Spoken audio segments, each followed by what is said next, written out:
तो लो स्टूडेंट, कैसे हैं? मैं आपका Pankaj sir, concept of physics bye Pankaj sir में आप सभी का स्वागत है। तो आज हम लोग बीएससी का कुछ पढ़ेंगे, थोड़ा सा बेसिक चीज है। हाँ, बेसिक तो नहीं कह सकते, बेसिक मैं बार बार बोल देता हूँ, बेसिक नहीं है, लेकिन हम लोगों को ये समझना है कि कोई भी इंटरफेरेंस है बनता है, उसके लिए कौन कौन सी चीजें जरूरी होनी चाहिए, वो चीज हम समझते हैं, राइट। तो आइए हम लोग इस चीज को समझते हैं बिना बात किए, बकवास किए।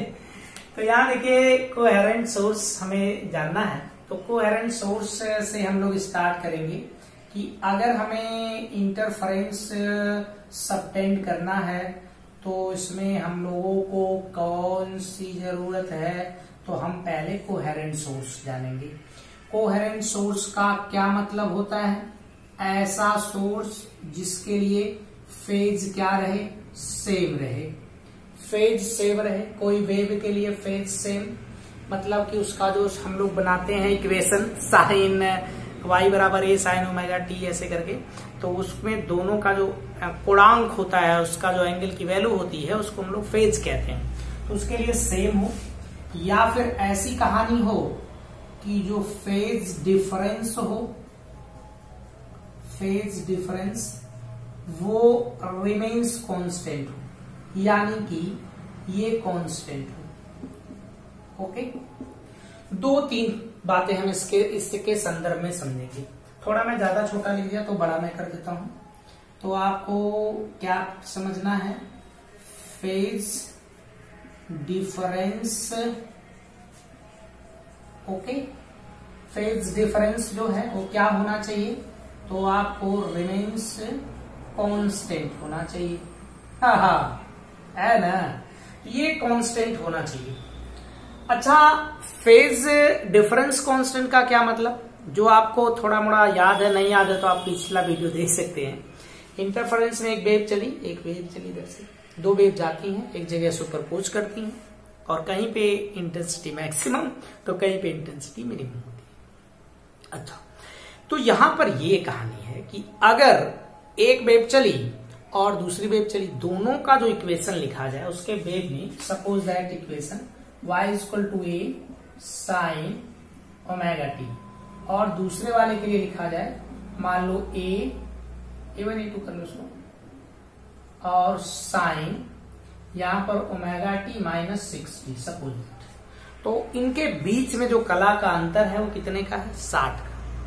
तो हम ये कहना चाहेंगे कि यहाँ पर जो फेज रिमेन्स कांस्टेंट का मतलब है, या तो फेज बदले ना, या तो इसी तरह की रहे वेव उस वाले में साइन ओमेगा टी में, इस वाले में साइन ओमेगा टी, तब भी ठीक है।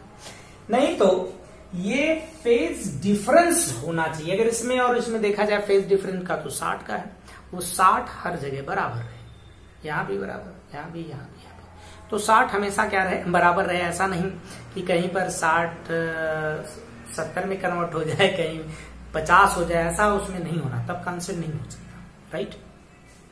इसी कहानी को थोड़ा सा आगे, इफ ऐसा हो कि फेज डिफरेंस कांस्टेंट न हो, if phase difference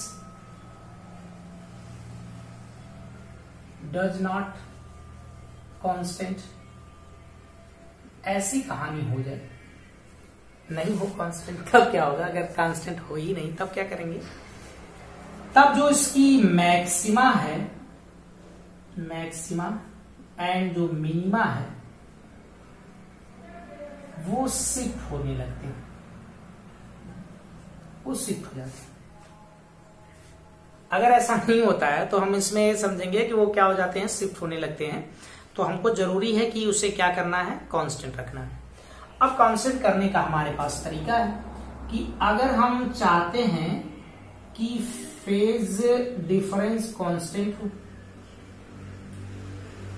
for constant phase difference, constant phase difference, okay, not okay, phase difference same. अगर फेज डिफरेंस सेम है, बनाना है, तो हम क्या करेंगे? एक सिंगल सोर्स को हम डिवाइड कर देंगे 2 सोर्स में, टू सोर्सेस में हम डिवाइड करेंगे। अब ऐसा करने से क्या हमें लाभ मिलेगा? जैसे आप सोचो कि ये यहां से एक सिंगल सोर्स है, यस, और इसी से तरंग चलती है, तरंगाग्र, और आगे बढ़ती है, वेव फ्रंट चलती है, आगे बढ़ती है वेव फ्रंट, यहां पहुंचती है। फिर हमने इसी सोर्स को दो सोर्स में डिवाइड कर दिया, एक S1 और एक S2। तो क्या होगा कि अगर इसमें एक में चेंजिंग होगी तो दूसरे वाले में भी चेंजिंग होगी, है ना। मतलब कि इसके हिसाब से आप ये सोच सकते हो कि अगर एक में चेंजिंग होगी तो दूसरे में भी चेंजिंग होगी, तो दूसरे में चेंजिंग होगी तो इसका मतलब कि हमारे यहाँ इसमें जो फेज होगा, जैसे हम लोगों को इसमें सोचना है कि एक वेव में जितनी चेंजिंग होगी उतनी दूसरी वेव के लिए हम लोग चेंजिंग सोच सकते हैं, अदर वेव के लिए। तो यहाँ पर दोनों में चेंजिंग कैसी हो रही है, यूं कह लो कि इसके लिए फेज डिफरेंस कांस्टेंट है। तो हम क्या करते हैं कि अगर हमें कोहेरेंट सोर्स चाहिए तो एक ही सोर्स को हम आगे चल के दो सोर्स में डिवाइड कर लेते हैं। जब हम इसको दो सोर्स में डिवाइड कर लेते हैं तो एक वेव में जब चेंजिंग होती है तो दूसरे वेव में भी चेंजिंग होती है, उतनी ही चेंजिंग होगी, क्योंकि भाई अगर हम इसके पेज को बदलते हैं तो उतनी इसमें भी बदली होगी, इसमें भी हो जाएगी। तो हमारा जो इसमें पहले से जो कांस्टेंट फेज है, इसके पाथ रास्ते के कारण जो फेज का डिफरेंस आया है वो हर हाल में बराबर रहेगा। तो इस हाल में इसको क्या कहेंगे कि इसका फेज क्या रहेगा, कांस्टेंट रहेगा। बात थोड़ी मोड़ी समझ में आ रही है, तो इसको हम लोग आपसे नोट कर सकते हैं अच्छे से आगे। अच्छा, हमने एक चीज समझ लिया, कोहेरेंट सोर्स, तो हमें हमारे दिमाग में बात बैठ गई कि अगर हम एक ही सोर्स को आगे चल के दो सोर्सों में डिवाइड करेंगे तो पहले वाले सोर्स के लिए जितना भी चेंजिंग होगी उतना ही दूसरे वाले सोर्स के लिए भी चेंजिंग होगी, राइट। दूसरे वाले सोर्स के लिए भी उतनी ही चेंजिंग होगी। ओके, आप इस बात को थोड़ा समझ रहे हैं। अब हम दूसरे स्टेप में चलते हैं कि हमें अब दूसरी चीज क्या सीखनी है, कि हम इसमें सीखनी है कि जो इनकी फ्रीक्वेंसी होनी चाहिए वो कैसी, फ्रीक्वेंसी और वेवलेंथ वो किस हाल में होनी चाहिए या कैसी होनी चाहिए। तो इनकी जो फ्रीक्वेंसी और जो, देखिए, जो दोनों सोर्स हों, S1 और S2, बोथ सोर्सेस, इनकी फ्रीक्वेंसी और वेवलेंथ क्या होनी चाहिए, सेम होनी चाहिए। तो फ्रीक्वेंसी, ओके, इनकी फ्रीक्वेंसी और क्या, इनकी बोथ की जो सोर्सेस हैं उनकी क्या क्या सेम होनी चाहिए। अच्छा भाई, फ्रीक्वेंसी एंड वेव लेंथ, यहां लिख दो, वेव लेंथ इनकी क्या होनी चाहिए, सेम होनी चाहिए। अच्छा, ये वेवलेंथ क्या होनी चाहिए, सेम। कहानी क्या है वेवलेंथ? वेवलेंथ सब लोग थोड़ा जानते हो कि वेवलेंथ यही ना होता है कि एक क्रेस्ट ले लो, दूसरा क्रेस्ट ले लो, इनके बीच की दूरी, ये इसकी वेवलेंथ हो। और एक सेकंड में जितनी बार वो वाइब्रेशन पूरा करता है उसे हम कहते हैं फ्रीक्वेंसी। तो अगर पहले वाली वेव के लिए आप यूं सोचो कि 10 वाइब्रेशन हो रहे हैं, दूसरे वाले के लिए 20, तो यहां पर क्या हो जाएगा, एक गड़बड़ हो जाएगी। गड़बड़ ये होगी कि जब ये पहला, इसमें एक सेकंड में ये 20 कंपन कर रहा है, एक सेकंड में 10 कर रहा है, तो इसका मतलब एक सेकंड के पश्चात ये जब तक 20 पे रहेगा, ये 10 पे रहेगा, तब तक ये 20 कर लेगा, थोड़ा आगे निकल जाएगा।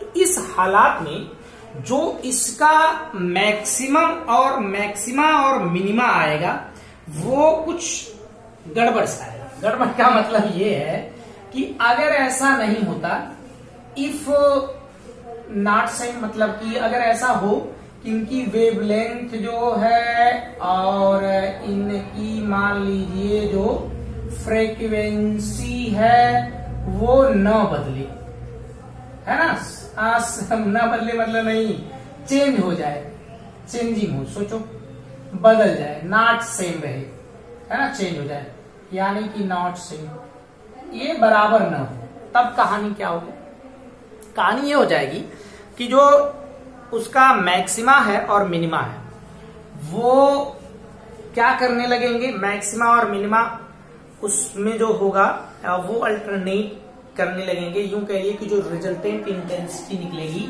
तो इसमें कहानी इस तरह की, जो इसकी रिजल्टेंट इंटेंसिटी होगी वो रिजल्टेंट इंटेंसिटी क्या करेगी, उसकी जो रिजल्टेंट इंटेंसिटी में जो मैक्सिमा है और जो इसका मिनिमा है, जो इसका मैक्सिमा और जो मिनिमा है वो क्या करेंगे, टाइम के साथ बदलने लगेंगे। तो यहां पर आप ऐसे समझ लीजिए, क्या भाई, मैक्सिमा एंड मिनिमा क्या करेंगे, चेंज हो जाएंगे। कैसे, विथ टाइम, है ना भाई, ये टाइम के साथ बदलने लगेंगे। टाइम के साथ बदलने का रीजन वही है कि एक बार उसकी फ्रीक्वेंसी कुछ अलग हो जा रही है, दूसरी बार अलग हो जा रही है ना, ऐसा हो। तो यहां पर एक चीज और भी, रिजल्टेंट इंटेंसिटी जो होगी, रिजल्टेंट जो इंटेंसिटी होगी वो रिजल्टेंट इंटेंसिटी अल्टरनेट करने लगेगी। अब मैं कहानी कुछ बताऊं, अल्टरनेटिंग, इसमें अल्टरनेटिंग क्या करने लगता है कि जो मैक्सिमा है एक ही प्लेस पे एट पॉइंट, अल्टरनेट क्या करने लगेंगे, एट पॉइंट मैक्सिमा और मिनिमा, मैक्सिमा और मिनिमा, मतलब कि अगर इनकी फ्रीक्वेंसी और वेवलेंथ सेम नहीं होती है तो मैक्सिमम और मिनिमा टाइम के साथ बदलते हैं, चेंजिंग होती है। और अगर टाइम के साथ उसमें चेंजिंग होती है तो जो रिजल्टेंट इंटेंसिटी निकल कर आती है, जो रिजल्टेंट तीव्रता होती है, वो तीव्रता अल्टरनेट करती है एक पॉइंट पे। देखो जैसे उसमें क्या होता था, एक बार ब्राइट बना, फिर डार्क, फिर ब्राइट, फिर डार्क, ऐसा बन रहा था। अब इसमें अल्टरनेट का इस तरह का मतलब होता है, इसमें इस तरह का अल्टरनेट होता है, like beats of sound, beats of sound या बीट्स इन साउंड, तो बीट्स इन साउंड बल्कि करिए, बीट्स इन साउंड। जैसे साउंड में क्या होता है कि उसमें एक ही जगह उतार चढ़ाव होता है, कभी ज्यादा हो जाती है, कभी कम हो जाती है। यहाँ ये लाइक है, थोड़ा सा मैं इधर हटा दूं इसको क्योंकि दिख नहीं रहा, मुझे समझ में आ रहा, तो लाइक, राइट। तो ये बीट्स की तरह काम करते हैं, मतलब एक ही जगह एक बार मैक्सिमा बना, फिर उसी की जगह एक बार मिनिमा बन गया, एक बार मैक्सिमा और एक बार मिनिमा, एक ही जगह। तो ऐसा तो यार नहीं कर सकते ना, ऐसा कैसे हो सकता है कि एक ही जगह मिनिमा और मैक्सिमा बने। तो हम लोगों को क्या करना पड़ेगा, उसकी फ्रीक्वेंसी को और वेवलेंथ को सेम रखना पड़ेगा, राइट। तो उसकी फ्रीक्वेंसी और वेवलेंथ को सेम रखते हैं। इसको थोड़ा सा आप ऐसे समझने के लिए थोड़ा सा चाहे तो नोट कर सकते हैं। ओके, तो देखिए इसको हम लोग तीसरे नंबर पे चलते हैं, तीसरे को समझते हैं। इसमें तीसरा समझने योग्य ये है कि इनकी जो तीसरे नंबर पे है वो क्या है भाई, equality of two amplitudes. Amplitudes मतलब कि दोनों के जो आयाम होने चाहिए वो इक्वल होने चाहिए। आयाम कैसे होने चाहिए, इक्वल, या फिर इस आयाम को इस तरह भी कह लो कि ये अप्रोक्सीमेटली इक्वल होने चाहिए। ऐसा नहीं कि ये इक्वल न रहे, यहां दिख नहीं रहा होगा, इधर लिखिए, तो इसमें ए जो है अप्रोक्सीमेटली इसके इक्वल। अच्छा, अगर ऐसा हो जाए कि इक्वल न रहे, ये बहुत बड़ा हो जाए पहला वाला, तो अगर ये बड़ा हो जाएगा तो आप सोचो कि डिफरेंस जब हम निकालेंगे, डिफरेंस तो किसके किसके बीच, आई मैक्स जब लिखा जाएगा तो A1 A2 का होल स्क्वायर कर देंगे और उसके बाद आई मिन यहाँ रहेगा, इसका हम लोग माइनस का होल स्क्वायर कर देंगे। देखो क्या होता है इसमें, ये होगा कि जब ये बहुत बड़ा होगा, कुछ वैल्यू आप पुटअप सोच लो, A1 बराबर मान लो 100 है और A2 बराबर मान लो 10 है, थोड़ा बहुत ज्यादा कम कर दूंगा, तो यहां पर 110 का वर्ग होगा, यहां 90 का वर्ग होगा।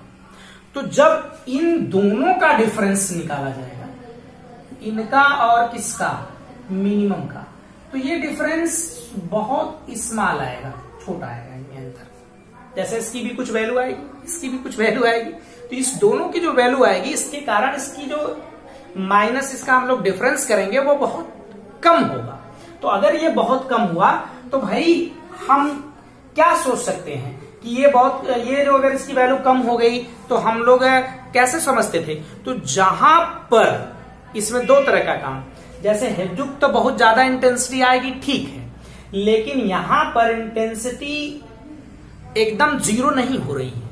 अरे 100 माइनस 10 करोगे तो 90 के बार करो, कुछ इंटेंसिटी आएगी। तो एक जगह चमकदार है, एक जगह थोड़ा एकदम डार्क होना चाहिए, काला, लेकिन इसके हिसाब से ये लगेगा कि एक जगह बिल्कुल चमक, तो दूसरी जगह थोड़ी सी तुच्छी सी कम चमक, तो थोड़ा सा इसमें कम चमक आएगा। तो ये कंडीशन नहीं फॉलो कर सकती। तो हम क्या करेंगे कि अगर हम इसमें मान लें कि जब ये दोनों बराबर हो, वेन ओके, तो इसकी वैल्यू तो अधिकतम आएगी ज्यादा, लेकिन इसके साथ साथ अगर हम मीन की वैल्यू देखें तो 0 हो जाएगा।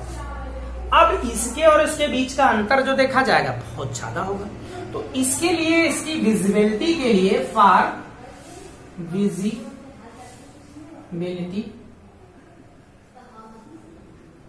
ऑफ फ्रिंज, जो फ्रिंज की हम फ्रिंज दिखाई देनी चाहिए, उसके लिए एक फार्मूला होता है कि जो V बराबर होना चाहिए I max minus I mean upon I max plus I mean.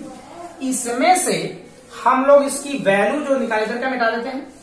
यहां पर देखिए इसकी वैल्यू मैक्सिमम कितनी होनी चाहिए। अगर इसके हिसाब से देखें, जहां पर I मीन की वैल्यू 0 हो रही है, जब I मीन की वैल्यू 0 तो बोलो ये 0 ये 0, ये कट कर कितना हो जाएगा, V की वैल्यू आ जाएगी 1, और इस V की वैल्यू 1 ही सबसे मैक्सिमम होगी। जब 1 हो गई तो इसका मतलब कि यहां पर जो होगा इंटेंसिटी कैसे, वो फ्रिंजे बनेंगी, एक सबसे ज्यादा चमकदार होगी, एक दूसरी एकदम काली होगी। तो हमको क्या करना पड़ेगा, इसके लिए हमें जरूरी है कि दोनों एम्पलीट्यूड्स होने चाहिए इक्वल या अप्रोक्सीमेटली इक्वल होने चाहिए, दोनों के बीच डिस्टेंस ज्यादा नहीं होना चाहिए। अगर डिस्टेंस ज्यादा हो गया, सॉरी डिस्टेंस डिफरेंस ज्यादा हो गया, तो फिर ये विजिबिलिटी जो है पॉसिबल नहीं हो पाएगी, ज्यादा अच्छा विजुअल नहीं हो पाएगा। अच्छा, ये बात समझ में आई। आगे चलिए, इसमें हमें नैरो स्कोप नैरो सोर्सेज जानना है, जो हम पहली के लिए जैसे इस तरह का हम बनाते हैं, इसमें हम लोग होल करते हैं, इसमें करते हैं। और अगर मान लो ये बहुत बारीक होनी चाहिए, जो स्लिट की ऐसे सोचो कि जो चौड़ाई है वो बहुत कम होनी चाहिए, बहुत बारीक होनी चाहिए। अगर ये ब्रॉड हो गया तो कहानी क्या होगी, ब्रॉड होगा तो अगर ब्रॉड होगा तो देखो इसको अगर मैं इतना ब्रॉड कर दूं यहां तक, तो यहां पर क्या होगा, इसमें बहुत सारे नंबर ऑफ पार्टिकल हो जाएंगे। तो ब्रॉड वाले में क्या होंगे, नंबर ऑफ वेव पार्टिकल, मतलब वही पार्टिकल हो जाएंगे, जो फिर से वेव क्या करेंगे, निकालेंगे, दिख नहीं रहा, तो इसमें क्या करेंगे, पार्टिकल वेव निकालेंगे। और जब बहुत सारे नंबर ऑफ पार्टिकल वेव एक जगह से निकालते हैं, एक तरह से जैसे S1 स्रोत से, S2 सोर्स से, वो दोनों जाती हैं, कहीं पर मिलेंगी, तो वहां पर जब अध्यारोपण होगा यानी सुपरपोजिशन होगा, तो वहां पर इंटरफेरेंस बनेगा। तो इंटरफेरेंस बनेगा, तो जो इंटरफेरेंस बहुत सारी वेव जाके एक जगह क्या कर रही हैं, बनाए, तो वहां पर इंटरफेरेंस जो होगा वो ओवरलैपिंग करने लगेगा। तो ओवरलैपिंग करने लगेगा कि इसलिए हम लोगों को जैसे लगेगा कि उसमें डिस्टिंक्ट नहीं है, अलग अलग नहीं हो पा रहे हैं, तो हम उसको चाहेंगे कि इस तरह हो कि वो अलग अलग हो जाए। तो इसके लिए हमें जरूरी है कि जो दोनों सोर्स स्लिट लेंगे, झिर्री जो होगी बारीक वाली, वो झिर्री कैसी होनी चाहिए, दोनों बहुत बहुत बारीक होनी चाहिए, ऐसा नहीं कि उसको हम ब्रॉड कर लें। ओके, तो आपको थोड़ा समझ आएगा आज का lecture. Okay, finish, so thank you.